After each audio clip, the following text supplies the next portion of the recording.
Tonight we had peach cobbler pancakes with bacon.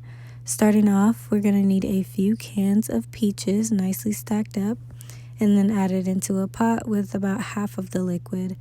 Then I took half a lemon and I zested that in there and I added the juice as well. Then I went ahead and added in some white sugar and some brown sugar.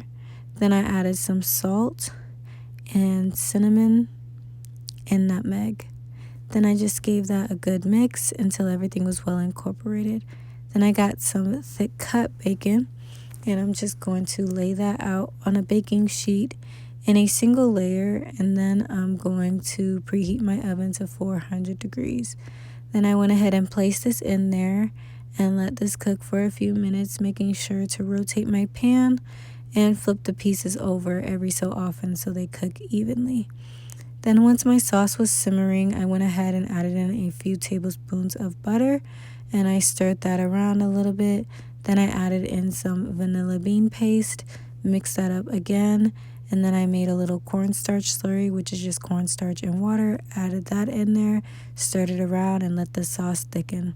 Then for my pancakes, I'm starting off with my wet ingredients, which is eggs, whole milk, buttermilk, and then I'm going to add in my white sugar and brown sugar. Mix that up really well. Then I added in some vanilla extract, butter extract, and some vanilla bean paste. And I just went ahead and mixed that up again. And I'm going to add in my dry ingredients, which is flour, baking powder, baking soda, and salt. So I added in about half, and then I'm going to add in the second half. And I'm just going to stir this in until it is mostly incorporated.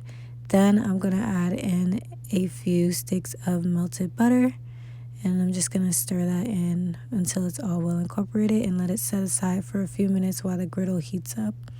Then I went ahead and scooped out my pancakes and let those cook, and I flipped them over and let them cook on the other side, stacked them up, and then I plate them with that sauce, a little whipped cream and nutmeg on top, and there you have it. Hope you guys enjoy. If you try it, let me know.